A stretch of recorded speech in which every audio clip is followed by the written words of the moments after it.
Hi, it's Steve. Today we'd like to show you how to replace the defrost heater on your refrigerator. It's a really easy repair. Let me show you how we do it. Now before we begin this repair, the first thing we'll need to do is to disconnect power to the refrigerator. So either pull it far enough forward that you can unplug it, or locate the electrical panel, turn off the appropriate breaker, or remove the appropriate fuse. And once we've done that, we'll want to clear all the items off of the top shelf, and then we can start our repair. Now that we've removed the items from the freezer, our next step will be to remove the shelf.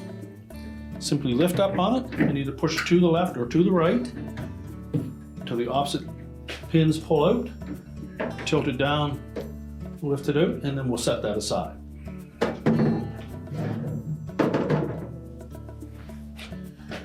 Now our next step will be to remove the air cover at the back. It's held in place with 2 screws down into the floor of the freezer. So we'll remove those 2 screws.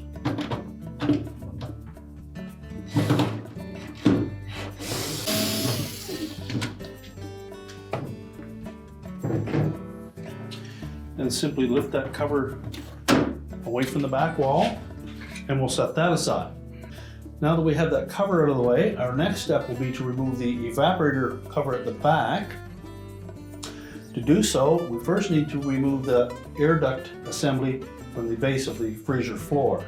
It's constructed of styrofoam. It may be stuck to either the evaporator cover or the floor of the freezer. So we'll very carefully want to take a thin putty knife and slide it in between the styrofoam block and the rear cover, as well as the floor. And you may need to allow that to thaw out before you attempt that.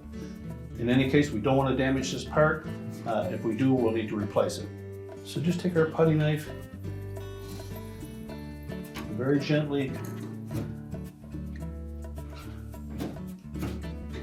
verify that it's not stuck to either of those components, and then carefully grasp that and just pull it up out of the base of the freezer.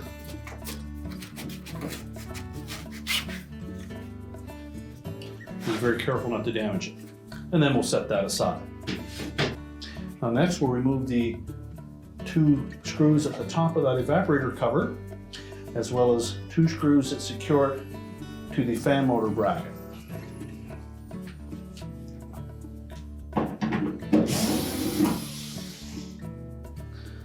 The screws that secure that back cover to the fan motor bracket are typically 1/4-inch hex head screws. And the screws that secure the top corners of that evaporator cover are a number 2 Phillips screw.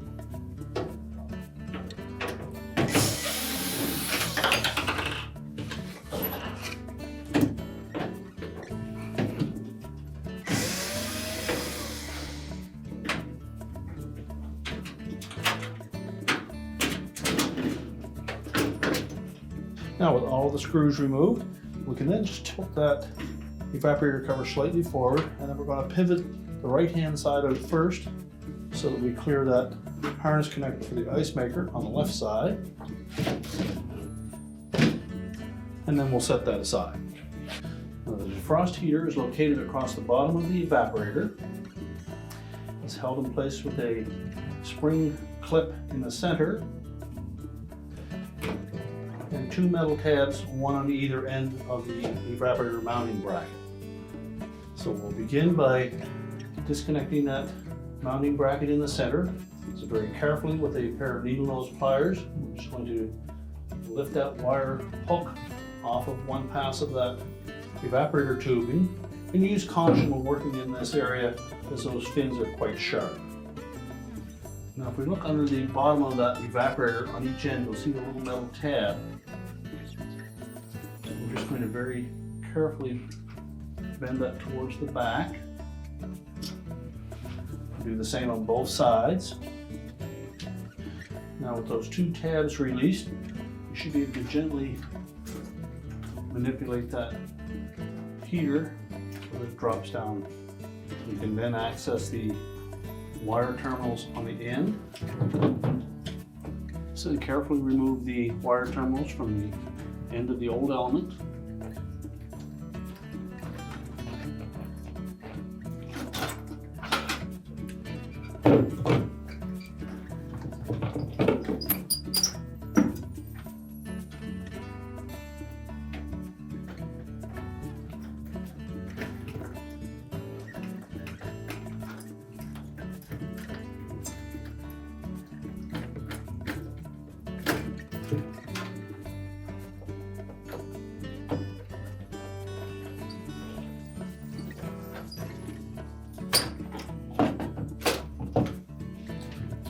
Your model may also have this wire that extends from the bottom of the evaporator coil down into the drain hole. You simply need to lift that up and remove it from the bottom coil. And then you should be able to pull that old heater away from the evaporator altogether. We can discard the old heater. Now, if you were unfortunate enough to have that shield drop out of place, this actually sits on top of the heater, and it's used to prevent water from dripping on that glass tube during the defrost cycle. And we need to mount that back onto the bottom of the evaporator. And to do so, you may need to loosen the 2 screws that secure the evaporator to the back wall and very carefully tilt it forward. You may not need to do that at all, but we'll show you where the actual clips on the end of this bracket will mount onto the evaporator. If you don't have to move the evaporator, we suggest that you don't. If by moving the evaporator you damage the tubing, you may damage the refrigerator beyond repair.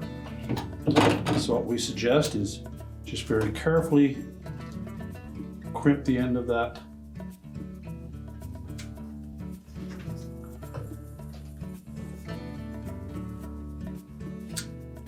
and then we're going to slide that into the center of the evaporator from the bottom with the crown side facing up.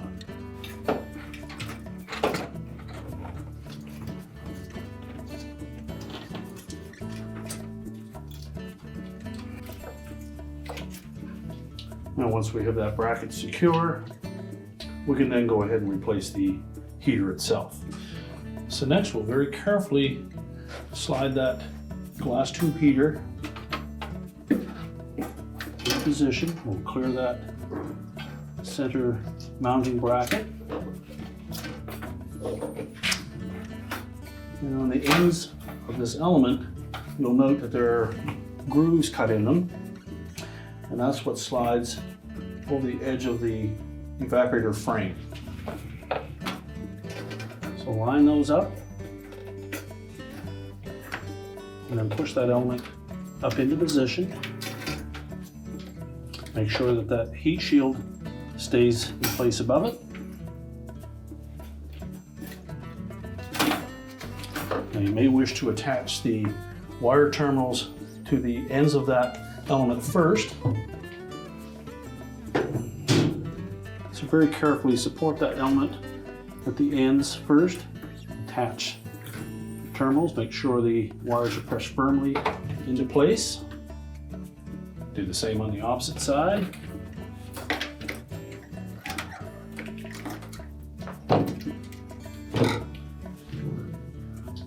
Now our intention has been not to touch the glass on that element any more than we have to. You should wipe it clean once you're done handling it, and then we'll press it up into place.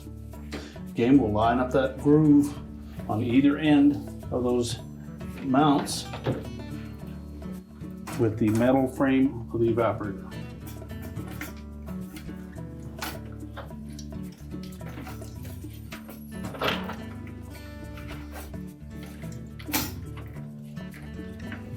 That should allow us to push that element right up tight to the heat shield. Now with it held in place, we can then pivot the metal tabs on either end out until they're holding that element in place.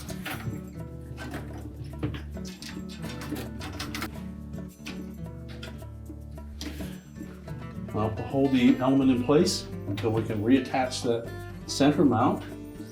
You note that there is a block in the center of that will encapsulate that heating element. So make sure that it pivots into position properly. Lines up over the center of that glass. And then while supporting both the back of that bracket and the front, you squeeze that together and make sure it sits on top of that second row of tubing. Next, we'll take the extension for the heater that fits down into the drain hole. Make sure that wraps over the bottom of the, or across the bottom pass of that evaporator. Verify that the harnesses are tucked in on both sides.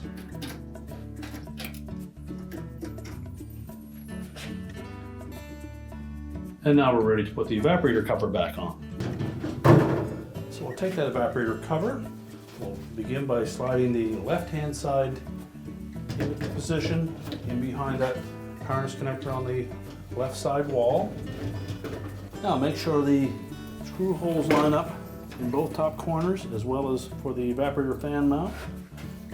If not, you find that it's caught up on the drain pan.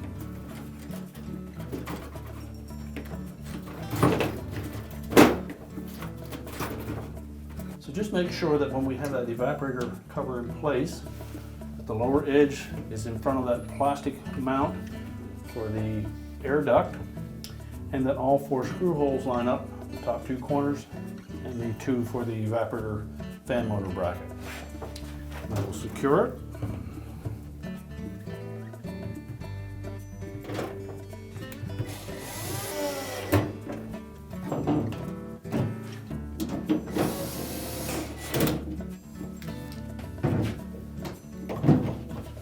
Next, we'll very carefully reinstall that air duct.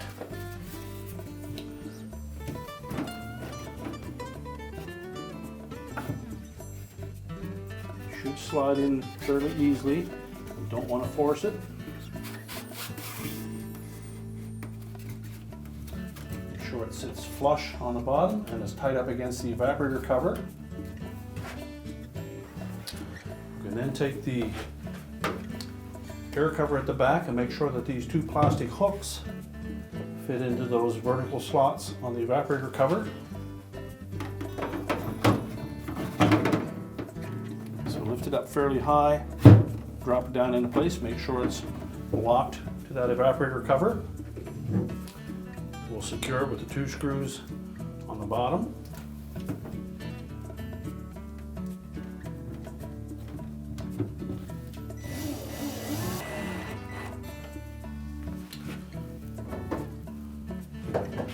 We can then reinstall the shelf. We'll begin by tilting it either way. We'll line up 2 of those pins at the top, lift them up fairly high in those slotted openings.